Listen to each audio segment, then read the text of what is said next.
प्रेसी guidelines के part 4 के साथ आप सबको सलाम। आज पार्ट 4 के अंदर हम कुछ एग्जांपल्स की प्रैक्टिस करेंगे। इससे पहले हम प्रेसी राइटिंग स्किल्स पे प्रेसी गाइडलाइंस के हवाले से 3 पार्ट कर चुके हैं, जिसमें हमने जाना था कि प्रेसी इटसेल्फ होती क्या है, प्रेसी को क्या करते हैं, हमें कंप्यूटेशन का पता चला था, हमने ये जाना था कि तमाम वर्ड को काउंट करते हैं, हमने ये जाना था 1/3 करते हैं, हमें ये मालूम हुआ था कि प्रेसी अगर 3 या 4 या 5 या 2 पैराग्राफ पे होगी, हमने उसको एक ही पैराग्राफ की प्रेसी बनाना है अगर थीम बिल्कुल चेंज नहीं है और थीम अक्सर चेंज नहीं होती। हमने ये भी जाना था कि प्रेसी हमेशा 1/3 प्रेसी हमेशा पैसिव वॉइस में होती है, यानी इनडायरेक्ट में होती है। आज हम फर्दर इस कुछ एग्जांपल करेंगे।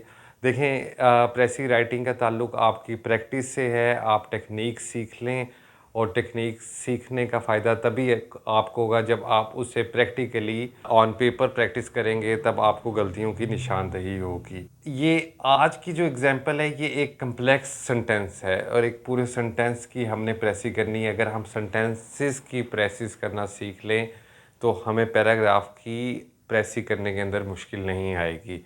ये एक तरतीब के साथ चलेंगे। इम्तहान ना सिर्फ ज़हानत का काम नहीं है पास करना। इम्तहान आपका एक ऑर्गेनाइजेशन ऑफ वर्क, एक काम की तंजीम, एक तरतीब, कैसे आप अपनी टारगेट्स की तरफ बढ़ते हैं। सेंटेंस पढ़ते हैं जी। As I was laying in bed this morning enjoying one of those half dreams, half reveries which are so pleasant in the country when birds are singing about the window and the sunbeams peeping through the curtains, I was roused by the sound of music। अब हम इसको देखते हैं जी। Sentence के अंदर काफ़ी classes शामिल हैं। क्लासेस हमने पढ़ा था पंक्चुएशन में। एक सेंटेंस बहुत ज़्यादा क्लासेस में मुश्तमिल हो सकता है, जिसमें डिपेंडेंट भी हो सकती है, इंडिपेंडेंट भी हो सकती है और फ्रेजेस भी हो सकता है। As I was laying in bed this morning, जैसा कि मैं अपने बेड पे लेटा हुआ था। Enjoying one of those half dreams, half dreams के अंदर हाइफन है। हाइफन कहते हैं छोटी सी डैश को, पंक्चुएशन का एक ये हिस्सा है। और जिस वक्त दो लफ्ज़ इस तरह मिलते हैं और दो नाउन मिलते हैं तो हम उसे कंपाउंड नाउन कहते हैं। Half dreams and half reveries. ये रेवरीज भला क्या चीज़ है? रेवरीज कहते हैं जी ख्यालों में गुम होना। एग्जैक्टली जो हम कहते हैं ना डे ड्रीम। डे ड्रीम का मतलब ये होता है कि आप नींद के अंदर जिस वक्त आधी आँख खुली हो आधी ना खुली हो, आप महवे इस्तगराक हो, ख्यालों में गुम हो। महव कहते हैं किसी चीज़ में महव होना, खो जाना, गुम हो जाना, इन्वॉल्व हो जाना। महवे इस्तगराक। इस्तगराक का मतलब होता है ख्यालों में गुम हो जाना। इंडल्ज इन रेवरीज का मतलब होता है ख्यालों में गुम रह जाना। इंडल्ज इन रेवरीज, ये फ्रेज़ भी इस्तेमाल होता है। रेवरीज प्लेजेंट होती हैं जब आप बैठे बैठे सोचने लग जाओ कि मेरा सीएसएस हो जाएगा, मैं एएसपी बन जाऊंगा, मेरे फूल लग जाएंगे, या मैं डीसी होऊंगा और लोग मेरी इज्जत करेंगे, हटो बच्चों डरो बच्चों वाली कैफियत होगी, तो वो भी रेवरी है। ये भी रेवरी है कि मैं मेरा मास्टर्स कंप्लीट हो जाएगा और मैं जब दुनिया के बाज़ार में निकलूँगा तो लोग मुझे हाथों हाथ लेंगे। Which are so pleasant in the country. In the country, एक तो कंट्री वो है जो हमारा मुल्क है या किसी का भी मुल्क है, एक तो कंट्री वो इस्तेमाल होता है। एक अंग्रेज़ी ज़ुबान में इन द कंट्री का मतलब जो अर्बन सेटलमेंट, जो शहरों से दूर इलाके होते हैं, उसके लिए भी इस्तेमाल होता है। जैसे military settlement in the country. जैसे मैं इस्लामाबाद का रिहायशी हूँ तो इस्लामाबाद और मरी के दरमियान अगर कोई ऐसी जगह है या देहात हैं या साइड एरिया है तो हम उसे कंट्री का नाम भी देते हैं। When the birds are singing about the window, जब खिड़कियों पे बर्ड्स थे वो सिंग कर रहे थे। एंड द सन बीम्स, और सनबीम सूरज की जो शुआएं हैं, पीपिंग थ्रू दी कर्टेन्स, और सूरज की शुआएं पर्दों से छन छन के आ रही थी। I was roused by the sound of music. Rose के दो मतलब हैं। रोज़ का मतलब उठना होता है, बेदार होना होता है। जैसे उर्दू में उठना और बेदार होना, नींद से उठना भी कहते हैं, नींद से बेदार भी कहते हैं। इस तरह अंग्रेज़ी में रोज़ का दो मतलब होता है, एक्साइटेड होना, एंग्री होना और नींद से उठना। By the sound of music.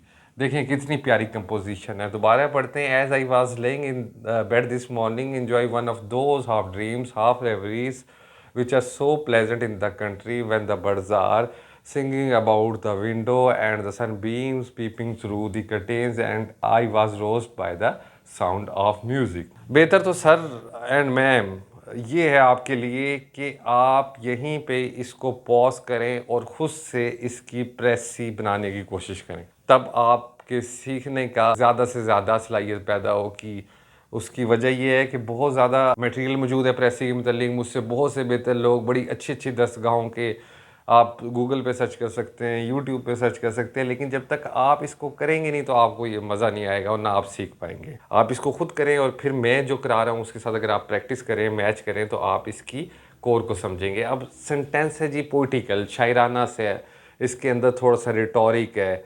इस बात को हमने छोटा करना है और छोटा करने से मुराद हमने इसे ग्रैस्प करना है और हमारा जो इसका राइटर का मीनिंग है वो लॉस नहीं होना चाहिए। हमने इसे प्लेन वर्ड्स में लिखना है, सिंपल वर्ड्स में लिखना है, लेकिन हम सारी चीज़ें मिस भी नहीं कर सकते। तो हम इसे कैसे लिखेंगे? अब हम इस सेंटेंस की प्रेसी करेंगे। अगर आपने इसकी प्रेसी खुद की है तो उसको आप मैच कर सकते हैं।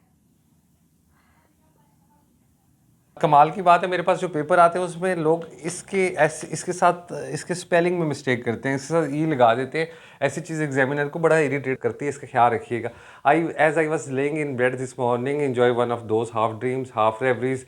हाफ ड्रीम्स कट जा सकती हैं क्योंकि रेवरीज वो पूरा कर रहा है, विच आर प्लेजेंट। प्लेजेंट को हम डायरेक्टली भी लिख सकते हैं और मिस भी कर सकते हैं, इन द कंट्री को मिस कर सकते हैं और इसको हम शॉर्ट कर सकते हैं। अब कैसे हम शॉर्ट करेंगे? I was awakened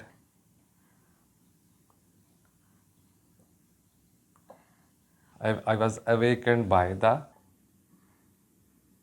sound of music as I lay enjoying reverie, या pleasant thought भी हो सकता है। यहाँ तक हमने pleasant in the country when birds are singing, यहाँ हमने इन दो सेंटेंसेस को तकरीबन एक सेंटेंस में कर लिया। I was awakened by the sound of music as I lay enjoy रेवरिंग के बाद यहाँ पे लिखना है हमने इन the morning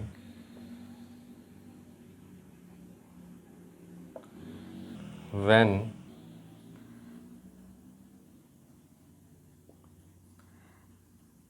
birds sang and sunbeams peeped। पीप का मतलब होता है जो दरवाजे की दर से झांकना। जब दरवाज़ा और दरवाज़ा जिस चीज़ के साथ जुड़ता है उसके साथ अगर थोड़ी सी खाली जगह है और आप उससे झांकते हैं, उसे हम कहते हैं पीप, पीपिंग। और ये फिगरेटिवली भी इस्तेमाल होता है, when birds sang and sunbeams peeped। ज़रा सी तवज्जो चाहिए, आंखें खुलनी चाहिए आपकी। ये राउंड अबाउट एक्सप्रेशन था, थोड़ा सा मजबूरी थी राइटर की क्योंकि राइटर ने पोइटिकली लिखना था, एक पीस ऑफ कंपोजिशन था। हमने इसकी प्रेसी बनाई, प्रेसी देखी। I was awakened by the sound of music as I lay enjoying reverie in the morning when birds sang and sunbeams peeped. Simple, clear, कोई ग्रामेटिकल मिस्टेक नहीं है, एक फ़्लो है। कोई भी राइटर पढ़ेगा, कोई भी एग्जामिनर पढ़ेगा तो उसके माने फ़ौरन के फ़ौरन उतर जाएंगे। एक एग्जांपल और करते हैं जी इसी तरह की। आप बेहतर है कि कॉपी पेंसिल रख के खुद प्रैक्टिस करें साथ। तो मेरी ख्वाहिश है कि आप सीखें और अपने घर के आरामदेह माहौल में सीखें। अब इस टेक्नोलॉजी का हमें पॉजिटिव फ़ायदा भी उठाना चाहिए। देखिए साहिब, बात इतनी सी है कि अगर आप CSS की तैयारी कर रहे हैं तो एटलीस्ट 100 प्रेसेस आप लाजम करें ताकि आपकी राइटिंग स्किल्स भी बेहतर हों, क्योंकि तमाम पर्चे, तमाम पेपर्स अंग्रेज़ी ज़ुबान में। अगर आप PMS कर रहे हैं तब भी आप 80-100 करें, और अगर आप सेक्शन ऑफिसर प्रमोशनल एग्ज़ाम दे रहे हैं या FIA के डिस्क्रिप्टिव टेस्ट दे रहे हैं तब भी आपको एटलीस्ट 50 प्रेसेस करने चाहिए। मज़ीद बरआं यानी further in addition to it, मुझे बिल्कुल इस बात का अंदाज़ा है कि आप एक थोड़ा सा कर्ब से गुज़रे होगे, पेन से गुज़रे होगे, क्योंकि नई चीज़ें आप करते नहीं हैं, ये तो आपने की नहीं है माजी में, तो आपको शुरू में थोड़ा सा मुश्किल लगेगा। लेकिन ये जब आप फ़ैसला कर चुके हैं कि हमने कंपटीशन का पेपर देना है तो आपको इससे गुज़रना भी चाहिए। ये जो अमूमन कहा जाता है कि जी आप मैट्रिक कर लो तो हालात बेहतर हो जाएंगे, इंटर कर लो बस यही इंटर ही मसला है, फिर ग्रेजुएशन या फिर आप मेडिकल में जाते हो। ऐसा नहीं है, ज़िंदगी मुश्किल से मुश्किल तर होती जाती, इसके साथ साथ आपको मेहनत करनी पड़ती है। 21 साल से आप बड़े हो गए हैं तो आप CSS के एग्ज़ाम दे रहे हैं ना साहिब, तो आप अपनी मैच्योरिटी को भी उसी लेवल पे लेके आएँ जो आपकी उम्र का तकाजा है। सेंटेंस देखते हैं जी। पहला सेंटेंस है, those who love what is beautiful can not fail to be impressed by the wonderful rich pageantry of nature. Pageantry कहते हैं किसी चीज़ की एग्जीबिशन को, किसी की नुमाया करने को। Of nature in the woods, जब वुड्स प्लूरल में इस्तेमाल होगा तो इसका मतलब क्या होगा, जंगल जहाँ बहुत सारे दरख्त होते हैं। With the passing of summer comma the leaves flaunt, flaunt का मतलब होता है नुमाइश करना, इज़हार करना। जैसे नौ दौलती है जिनके पास नई नई दौलत आई होती है, दे फ्लॉन्ट देयर प्रॉस्पेरिटी, अपनी खुशहाली को फ्लॉन्ट कर रहे होते हैं हम जैसे गरीबों के सामने।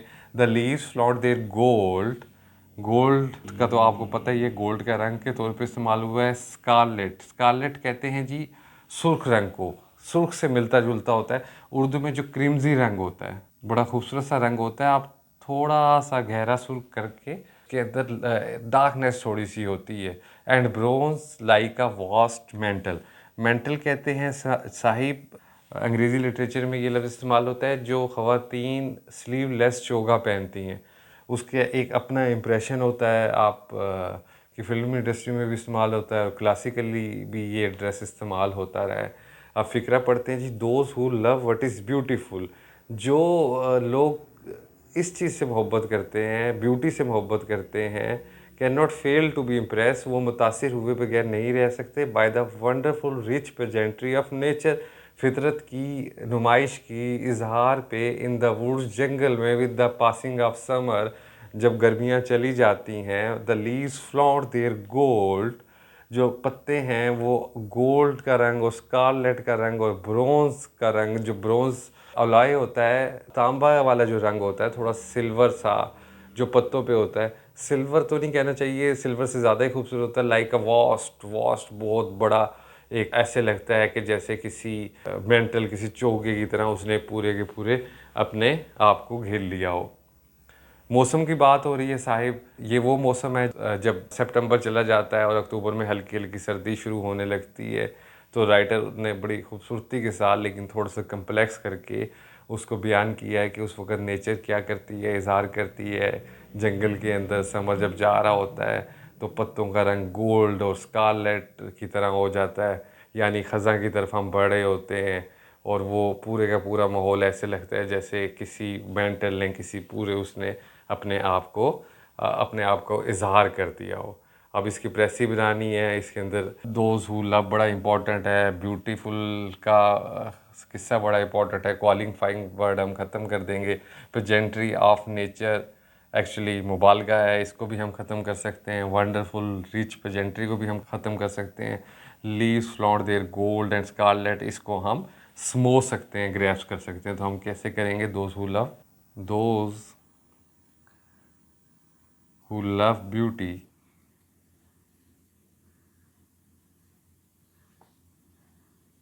ये देखें, those who love what is beautiful, writer ने बड़ी अच्छी तरह दी है। तरह होता है किसी और अंदाज से बयान करना, हमने उसे सिंपल कर लिया। Those who love beauty must be impressed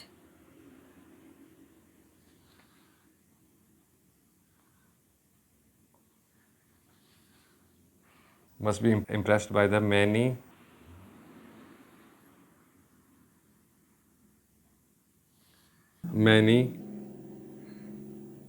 colored ventures of trees at the end of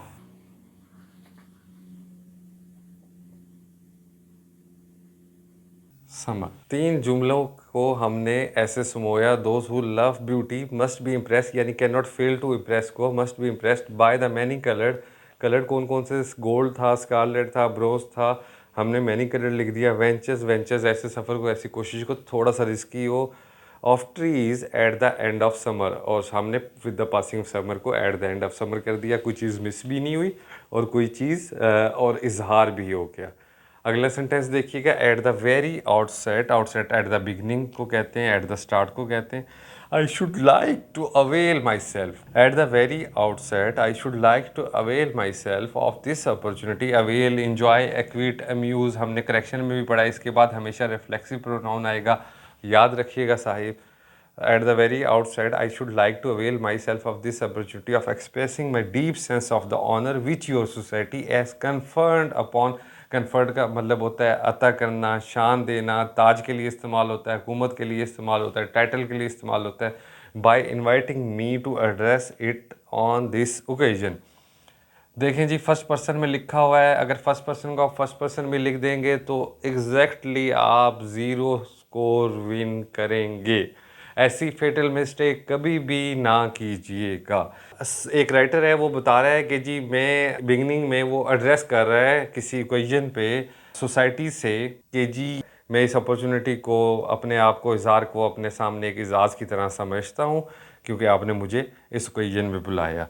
तो हमने तो प्रेसी हमेशा इंडायरेक्ट करनी होती है। हम अगर इसकी प्रेसी करेंगे तो हम लिखेंगे the society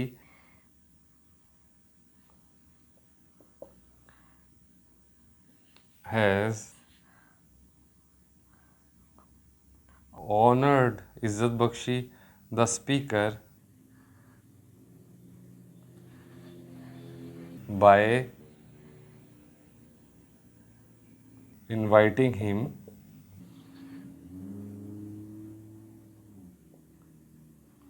to address it। it pronoun society के लिए इस्तेमाल हुआ क्योंकि सोसाइटी फ़िक्र से इज़हार होता है, कलेक्टिवली कर रही है।